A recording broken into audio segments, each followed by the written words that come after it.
안녕하세요. 수다몽 더 쉬스토리입니다. 제가 수다몽 이야기를 한 중에는 이 아름다운 외모로 나라를 흔들거나 망하게 한 여인들이 많았습니다. 그러다 보니 절세 미인은 꼭 남자와 여자를 망치는군요. 예쁜 여자가 나라를 살렸다는 이야기가 있으면 듣고 싶어요. 라는 댓글을 달아주신 구독자님이 계셨습니다. 그래서 오늘은 권력, 가정, 사랑을 모두 가지고 나라를 안정시킨 그런 여인 이야기 해보겠습니다. 오늘의 주인공은 요나라 황후이자 태후였던 소작입니다. 여러분 수다몽 영상은 야사가 포함되어 있습니다. 감상에 주의해주세요. 요나라는 이 10세기에 중국 북부와 몽골 지역에 거란이 세운 정복 왕조인데요. 요나라가 건국된 이래 첫 번째 태후인 술류씨를 제외하고는 요나라 황후들이 모두 다 소씨이니까 다 소황후였습니다. 요나라 사람들은 야율씨와 소씨성으로 나누어지는데 소씨성을 가지고 있다고 하더라도 조상이 모두 다 같은 것은 아닙니다. 야우라보기가 처음 요나라를 건국할 때 한고조 유방을 그리기 위해서 자신의 성을 유씨로 바꾸려고 했어요. 그리고 유방 곁에서 실질적으로 많은 업적을 남긴 인물 중에 소하라는 인물이 있는 거 아시죠? 한나라의 대부분의 이 제도는 그에게서 나온 것인데 야우라보기는 자신의 신하들도 이 소하와 같은 인물이 되기를 원해서 중신들과 호족들의 성을 모두 소씨로 바꾸게 합니다. 하지만 주변의 반대에 부딪혀서 자신의 성은 다시 야율씨로 되돌려야 했는데 여기에 좀 심정이 상했던지 야우라보기는 소씨성을 더 확대하기로 결심을 해서 거란 8부족을 야울성을 가진 3개의 부족과 이 소씨성을 가진 5개의 부족으로 다시 나누게 됩니다. 그래서 요나라 거란족은 야율씨와 소씨 2개의 성을 가지게 돼서 같은 성끼리는 또 결혼을 못하게 법으로 제정을 했기 때문에 한쪽이 야율씨면 한쪽은 소씨인 그런 상황이 된 거죠. 그래서 황제가 야율씨니까 황후는 당연히 소씨성을 가지게 된 겁니다. 하지만 지금까지도 요나라의 소황후, 소태후 하면 떠오르는 여인은 이 요경종의 황후인 소작입니다. 어떤 여인이길래 이 소황후의 대명사가 된 것일까요? 소작의 아버지 소사오는 야우라보기의 아내인 슐륭평의 조카로 무장 출신입니다. 그리고 어머니는 요태종 야율덕강의 둘째 딸 연국 대장공주였기 때문에 소작은 황실 일원이기도 하면서 대단한 호족 집안에서 태어난 것이죠. 소사온과 연국 대장공주는 딸만 셋을 낳았는데 소작은 그중 막내딸이었습니다.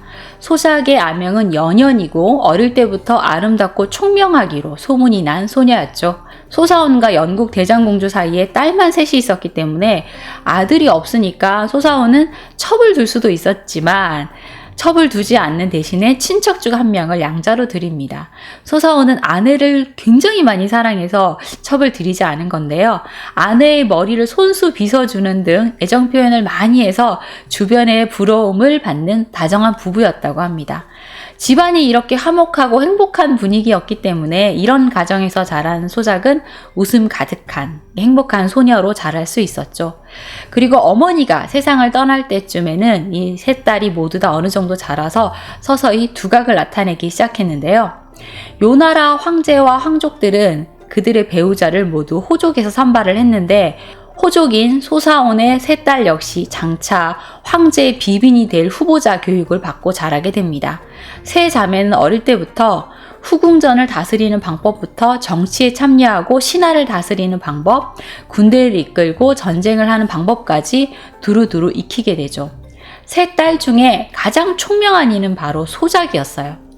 어렸을 때부터 학문이 뛰어나서 일치월장했고 미모가 점점 빛을 발해서 그녀를 빼어난 미모를 가진 여인이라는 뜻의 세낭이라고 불렀다고 합니다.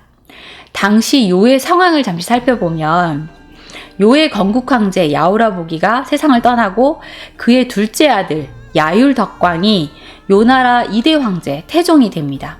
그리고 야율덕광이 사망을 하고 그의 동생인 야율이호가 보위를 탐내긴 했지만 야우라보기의 장남인 야율배의 아들 야율완에게 패배를 해서 결국 야율완이 보위에 올라 세종이 됩니다. 그런데 세종은 또 암살을 당해서 이번에는 야율덕강의 아들 야율경이 보위에 올라 목종이 됩니다. 좀 복잡하죠. 이처럼 야오라부기의 세 아들과 그 후손들이 계속해서 권력 다툼을 하고 황위 다툼을 벌이는 이 혼란이 계속 반복되고 있었던 거죠. 이런 상황이다 보니 이제 소사원도 고민이 많았습니다. 세 딸을 누구와 결혼을 시켜야 안전할 것인가 고민을 하다가 첫째 딸은 야율덕강의 후손인 태평왕 엄살갈과 혼인을 시키고 둘째 딸은 야올리호의 후손인 조왕 희은과 혼인을 시킵니다. 그리고 막내딸 소작은 야율배의 후손이자 세종의 아들 야율현과 혼인을 시키려고 했었죠. 이렇게 소작이 야율현과 만약 결혼을 하게 되면 세 딸과 결혼한 인물 중 한 명이 만약 다음 황제에 오르게 된다면 또 소사원 자신은 황제의 장인이 되는 거니까 일종의 분산 투자를 하려고 했던 것인데 이 막내딸 소작은 오래전부터 한족인 한덕양을 마음에 품고 있었습니다. 한덕양의 집안은 거란족에 동화된 한족인데요. 한덕양의 할아버지 한지고 때부터 요나라에서 살기 시작했습니다.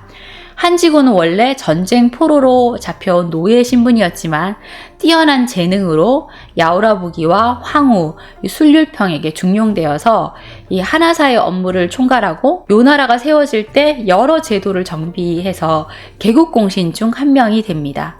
이후 요나라 서무를 총괄하고 간쟁을 담당하는 중서문화성의 으뜸벼슬인 중서령에까지 오르게 되죠. 그리고 한지고의 아들 한광사 역시 태조사당을 관리하는 상원을 지냈고 이 호족의 하나인 소씨 가문과 결혼을 하게 됩니다. 그런 이 한광사의 넷째 아들이 한덕양인데요. 그러니까 한족이긴 하지만 한덕양의 집안 역시 밀리지 않는 집안이라는 거죠. 한덕양은 한족 출신이어서 그런지 당시 거란 남자들과는 좀 다른 면이 있었는데요. 거란 남자들은 좀 거칠고 난폭한 편에 속했는데 한덕양은 굉장히 젠틀한 남자였던 거예요. 그렇다고 해서 나약한 남자도 아니었던 게 말도 잘 타고 활도 잘 쏘는 등 뛰어난 재능을 가지고 있는 남자였고 카리스마도 있는 남자였던 거예요. 당시 소작은 14살밖에 되지 않았고 한덕양은 26살, 그러니까 12살의 나이 차이가 났음에도 소작은 이런 한덕양을 흠모했고 이런 나이 차이쯤 문제로 삼지도 않았어요. 한덕양 역시 이 아름다운 소녀 소작이 자신을 연모한다고 하니까 거부하지 않았고 두 사람은 사랑하는 사이가 됩니다. 그리고 몰래 혼인을 약속하기도 하죠. 소작은 한덕양이 아버지가 원하는 항족은 아니더라도 호족이기 때문에 두 사람의 결혼을 반대하지 않을 거라는 생각을 했어요. 하지만 한 차례의 정변이 일어나면서 두 사람의 운명은 생각지 못한 방향으로 흐르게 됩니다. 당시 요나라 황제 목종 야율경은 굉장히 잔인하고 포악한 성미를 가지고 있어서 사람을 죽이는 것을 예사로 여겼고 술과 사냥을 좋아해서 늘 술에 취해 있었어요. 목종은 낮에는 내내 잠만 잤기 때문에 사람들이 잠자는 황제라고 불렀다고 해요. 그리고 의심 많은 목종은 이 황실 사람들과 측근을 셀 수 없이 죽여나갔는데요. 어떤 무당이 남자의 간으로 약을 만들어 먹으면 불로 장생할 겁니다 라고 말을 해서 목종은 실제로 사람들을 죽여서 그 간을 약재로 썼기 때문에 더더구나 목종을 두려워하고 원망을 하게 됩니다. 나중에서야 이 말이 거짓말을 알게 된 목종은 이 무당을 활로 쏴서 죽이고 말을 그 위로 지나가게 해서 시신을 짓이겨 버렸다고 합니다. 969년에는 사냥을 하러 간 목종이 그냥 심기가 불편하다는 이유로 하루에 65명을 죽인 일이 있었어요. 그리고 너희들은 내가 시키는 일을 왜 제대로 하지 않는 거야? 하며 이 시중 드는 것들을 다 죽여버리겠다고 소리를 치다가 술에 취해서 잠이 듭니다. 가까이서 시중을 들던 소가, 목욕 시중을 드는 화가, 그리고 요리사 신고 등 6명이 이대로 목종이 깨어나면 자기들은 다 죽은 목숨이나 마찬가지라는 생각을 하게 됐어요. 이래 죽으나 저래 죽으나 마찬가지라고 생각한 6명은 폭군을 죽이고 나도 죽겠다라는 심정으로 술에 취해 잠든 목종의 목을 졸라 죽이고 달아납니다. 자, 이렇게 황제 목종이 어이없게 죽고 다음 황위는 누가 이을 것인가? 당시 시중이었던 소작의 아버지 소사원은 깊은 고민에 빠집니다. 목종이 죽기 전에 소사원은 목종의 어이없는 행동 때문에 무척 화가 난 일이 있었는데요. 후주의 세종이 요나라의 유윤 16주를 수복하기 위해서 북벌을 단행했었는데 그의 군사들이 유주성 아래까지 바짝 다가와서 사태가 굉장히 심각해졌어요. 소사원은 이 목종을 어르고 달래서 어렵사리 잠자고 있는 목종을 깨워서 전방으로 같이 떠났는데 요나라 군대가 열세에 몰리고 있었습니다. 그런데 이런 모습을 본 목종이 유은 16주는 원래 한인들의 지역이고 또 없어도 뭐 그만이니까 그냥 한인들한테 돌려줘도 되지 않을까? 뭐 이런 말을 해요. 그 말을 들은 소사원은 깜짝 놀랍니다. 이 유은 16주는 굉장히 중요한 군사 요충지인데 여기를 포기한다는 건 있을 수 없는 일이니까요. 당시 16주의 일부인 영주와 막주 두 지역을 뺏기고 성지까지 함락당할 상황이어서 굉장히 위험한 상황인데도 이런 목종이 헛소리를 했으니까 소사원은 굉장히 화가 났던 거죠. 세종이 39세로 사망하지 않았다면 진짜 더 위험한 일이 일어날 수도 있는 상황이었죠. 자, 그런 와중에 목종이 살해된 것이니까 소사원은 다음 황제가 될 인물에게 이제 보고를 해서 황제로 삼아야 되는데 누구한테 이 보고를 할 건가 막 계속 고민을 합니다. 사실 그의 두 딸이 태평왕 엄살갈과 또 조왕 희은에게 시집을 간 상태이긴 하지만 이 두 사람은 다 황제감이 아니라는 생각을 해서 결국 소사원은 자신의 조카이기도 했던 진왕 야율현에게 황제의 죽음을 알렸고 야율현은 곧바로 달려와서 황위를 물려받아 요나라 경종이 됩니다. 경종이 황제로 등극한 후에 소사원은 북부 재상과 위왕 등의 자기를 하사받아서 굉장한 권력가로 급부상하게 되죠. 그리고 딸 소작을 경종의 비의 자리에 앉히려고 하는데요. 이미 사랑하는 사람이 있는 소작, 이 한덕영과 헤어질 생각에 마음이 너무 아픕니다. 하지만 두 사람은 지금 함께 할 수 없는 운명이라는 것을 깨닫게 되죠. 각각의 집안의 권력 유지를 위해서 무엇을 해야 하는지 교육을 받아온 사람들이었기에 정치적인 선택을 해야 할 순간이라는 것을 알게 된 것입니다. 한덕양은 한족의 명문가인 이씨 집안 여자와 결혼을 해서 아버지 한광사의 뒤를 이어 남경을 지키기 위해 결국 수도를 떠나게 됩니다. 그리고 소작은 궁으로 들어가 경종의 후궁이 되죠. 경종 야율현은 4살의 나이에 찰알의 난으로 아버지 세종을 잃습니다. 세종이 951년 남쪽을 치기 위해서 군사를 이끌고 갔었는데 당시 수기를 맡고 있던 야율 찰알이 정변을 일으켜서 세종을 죽이고 황제에 오르려고 한 것이 찰알의 난이었죠. 이후 우피실군의 상온 야율 옥질이 병사를 또 시켜서 야율 찰알을 죽이고 야율경을 옹립하는데 그가 바로 목종이었던 겁니다. 경종 야율현은 아버지의 죽음에 굉장히 큰 충격을 받았기 때문에 어릴 때부터 병약한 모습을 보였어요. 야율현이 이렇게 병약하고 아무런 욕심이 없는 모습을 보이자 목종과 주변 사람들은 그런 모습에 안심을 해서 그를 살려뒀던 거죠. 목종이 다른 황족을 차례로 죽이고 가두고 감시를 했지만 야율현만은 예외로 뒀던 겁니다. 그러는 사이 야율현은 조용히 이 요나라 중요 인물들과 교류를 해서 힘을 키워갔었는데 목종이 죽고 모두 정신을 못 차리고 있을 때 이 소사원에 의해서 황제 자리에 오를 수 있었던 것이죠. 소작은 이런 경종의 후궁이 되어서 그 빼어난 외모와 뛰어난 재능으로 경종의 총애를 받게 됩니다. 경종은 소작을 바로 황후로 책봉할 수 있었지만 일단 귀비로 책봉을 해서 2달 정도 관찰을 했는데 역시나 그녀에게 흠뻑 빠지게 돼서 황후로 책봉하게 되죠. 황후가 돼서 요나라 최고의 여인의 자리에 올랐지만 소작은 곧 시련을 겪게 됩니다. 입궁한 지 1년쯤 지났을 때 아버지 소사원이 경종을 수행해서 사냥을 떠났는데 그의 권력을 시샘하는 세력에 의해서 살해당하게 된 것이죠. 딸이 황후가 된 영광을 맛본 지 얼마 되지 않아서 불행한 죽음을 맞게 된 것입니다. 소작은 첫사랑을 떠나보내고 아버지마저 잃게 되면서 이제 더 이상 소녀로 머물지 않기로 결심합니다. 영리한 그녀였던 만큼 아버지가 사망한 지금 홀로서기를 해야 할 때임을 절실히 깨달은 것이죠.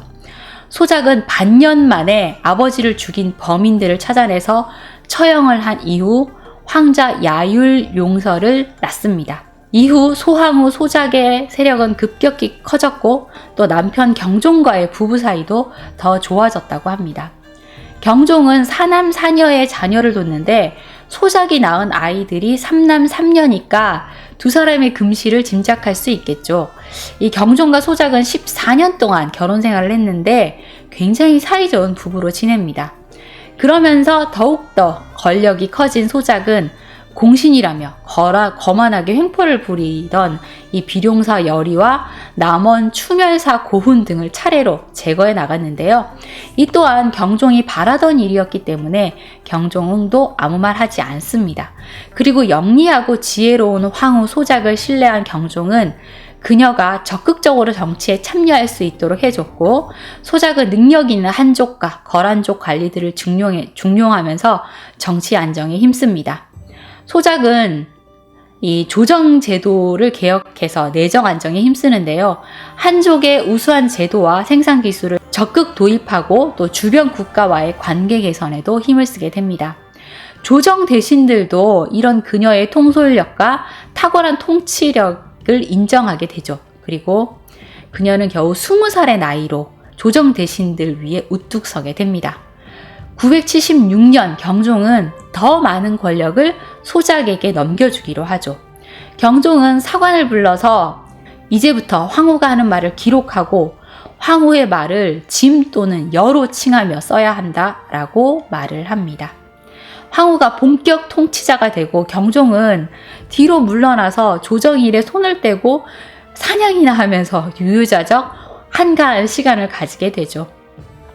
이때 송나라 태종 조광이가 요의 이웃나라 북한을 멸망시키고 요를 치려고 쳐들어오게 됩니다.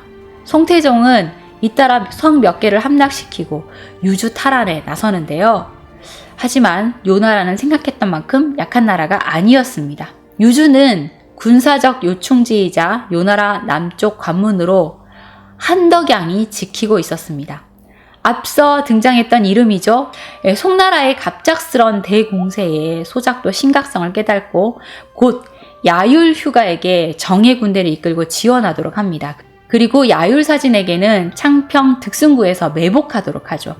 송나라군의 주력 부대가 최전선에서 나오자 소작이 보낸 정예 부대는 송나라군의 후방을 기습 공격해서 대패시켰고, 다음에는 송나라군의 재공격을 막고 또 보복하기 위해서 선제 공격까지 하게 되죠. 소작은 경종과 함께 직접 전쟁에 출정해서 송나라군을 괴멸시켰는데 도망가는 군대를 추격해서 완전히 쓸어버리기까지 합니다.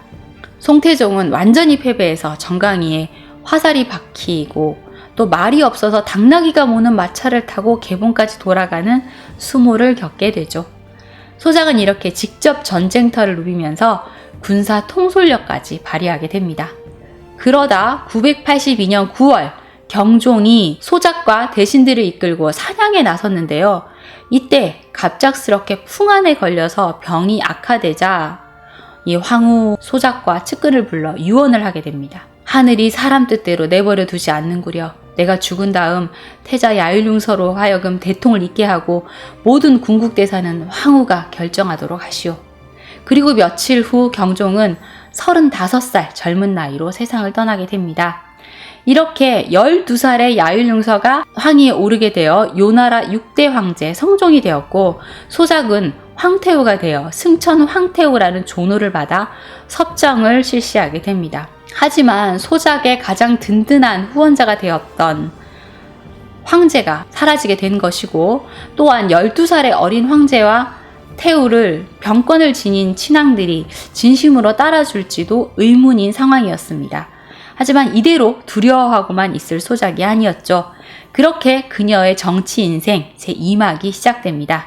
여러분, 그녀의 화려한 정치 인생 이야기는 2부에서 이어나가겠습니다. 조금만 기다려 주세요.